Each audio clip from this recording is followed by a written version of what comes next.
Okay, for our final slice of season 4, we're going to talk about how to identify your key success factors in life.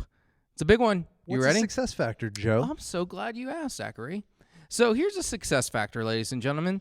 Think about the things or ideal situations that should be in place in order to draw out the best of who you're wired to be.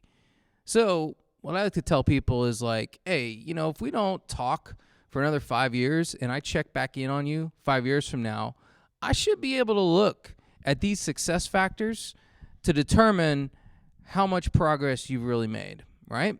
So success factors, things that should be in place in order to draw out the best of who you're wired to be. And ironically, if you're familiar with the Purpose Project, they are tied to your personal SWOT analysis. Oh. You remember the SWOT analysis, Zach? 4 things, like a little, like a plus sign, right? Like a graph.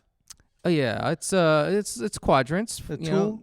Like Foursquare. Okay. Yes. All right. In one quadrant, you have strengths. The strengths in particular that are tied to your, the path you're headed on, your purpose, what you're doing. What are your core strengths? Then you got your weaknesses, the things that you basically suck at and need help with. Then you got your opportunities. The opportunities that are the biggest in front of you and the ones that you should put the most focus behind, and then the threats. The threats are the things that could take you out, and if you're not watching them, they will.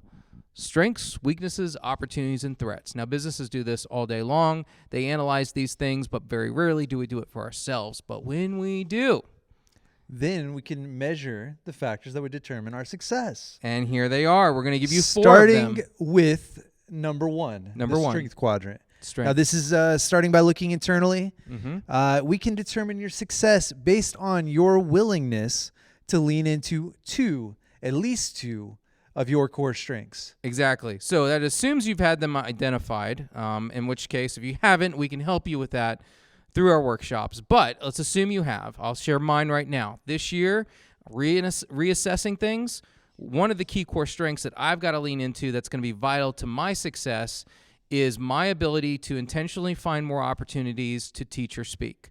The more that I have an opportunity to do that, the more I'm able to push our mission forward and reach more teens. Awesome. Number 2? Number 2, well, this one's a different one, but I need to set time aside to strategize. So being strategic as an INTJ Enneagram 5, I have to actually create time to do that. Otherwise, I'm just caught up in a culture of busy, which we heard Chad talk about in a previous episode. And so I have to make sure I'm intentionally set aside time to evaluate and be strategic about what we're doing as a group, as a mission. Those are the 2 things. That's 1 and 2. Right? Make sense? Yeah. All right. Okay. Factor number 2? Factor number 2, looking at your weaknesses. You have to identify your 2 greatest weaknesses that that really hinder you from reaching your goal and making progress, and then asking yourself who you're willing to partner with that can be strong where you're weak. You got to have an action plan in place. So again, if I share mine, it would be, I'm not really the best at developing one-on-one relationships, right? Mm-hmm. And so if I'm not, then I have to ask myself who on my team is and who can be at the forefront of developing those relationships. That's actually why I hired your wife. Nice. Yeah, she's great at that. Yep. So, looking at that. So looking at my weaknesses, again, these top 2 quadrants are internal. right. And so, I think that in order for me to be successful, we've talked a lot about building a team too. I, as a dreamer, a visionary, Enneagram 7, INTP, very future oriented, I need someone like you to shoot my dreams down. The how to my wow, to ask the hard questions and like be willing to challenge me, because I think that creates a more well-rounded idea. And then I think I need someone like my wife on the counter to encourage and, draw out the best of me also. Absolutely. And to be fair, it's not that I would shoot your dreams down. It's that I would be more interested in figuring out maybe how they work. Yeah. How they function with excellence, right? To some degree. Totally. Right? Okay. All right, beautiful. Which sets us up for number 3. Now we're moving into some of the externally focused quadrants, the opportunities quadrant.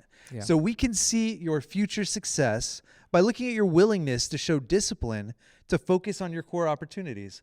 So not just identifying those core opportunities, but then how are you practically going to pursue those? Yeah. And knowing that requires, so some of the disciplines that you have, Right. and some of the opportunities that you have, how are you pursuing those? Yeah, before I answer that, here's the mistake people make here. When you think about opportunities, it is the discipline to focus on one or two of your biggest opportunities, not just creating a list of all the things I want to do this year, but your ability to hone in on which are the 2 biggest ones and give that the vast majority of my focus and push everything else to the side. So for us, we developed curriculum this year for the schools, and we're taking the Purpose Project to schools all over the country.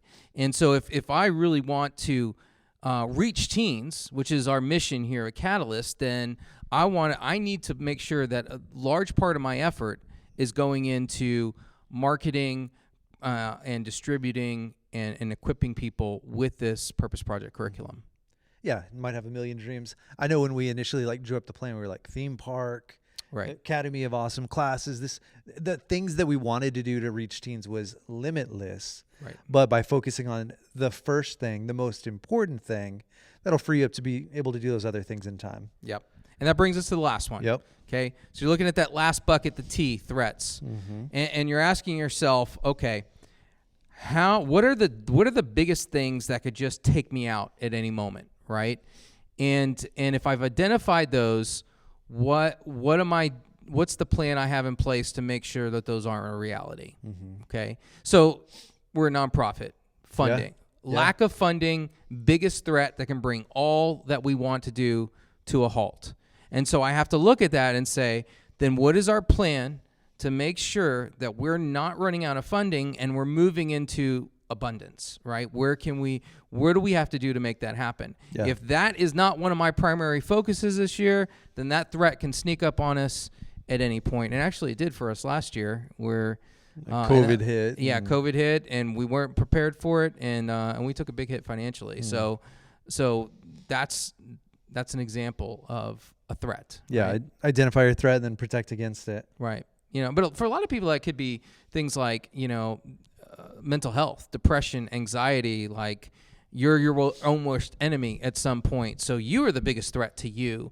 And so the question is, well, then what's the plan you have in place to find a healthy balance, to address your mental health so that you can bring your best to what you're doing, right? That plan needs to be in place.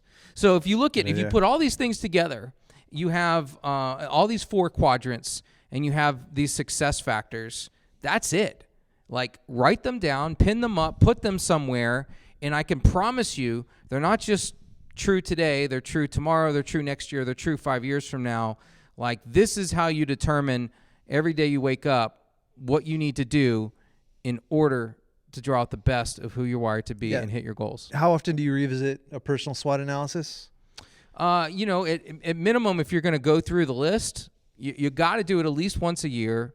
I would recommend doing it twice a year, so about every 6 months. Yeah, as often as you would for a business. Exactly. Just constantly exercising self-awareness. And if I don't know how to fill out some of these quadrants, right, then where can I find some of these answers? Yeah. Well, that's a good question. So you need to go to purposepro.org. You need to sign up for one of our workshops. In the show notes here, we'll actually put if you're familiar with the SWOT analysis, we'll go ahead and give you a free downloadable so you can print one out and just, start adding it, filling out the quadrants. But otherwise, you need to do a workshop with us. We'll take you through it. Awesome. Yeah. Well, there it is. We've wrapped up our 4th season. How do you feel about that, Zach? It's good. Yeah. So we got some good ideas for season 5. Yeah, including maybe having our creative director heckle from the back. I think it could be either a good idea or a bad idea. We'll find out. I mean, if it makes the bad idea list or not. Yes, we don't know if it's going to be a key success factor or not, but hey, it's going to be fun to innovate and try. Okay. Well, we appreciate you guys for sticking with us for another season. We'd love your feedback. Please like, comment, share these episodes. And, if there's anything that you would like to see in the future, we will respond to you. So hit us up.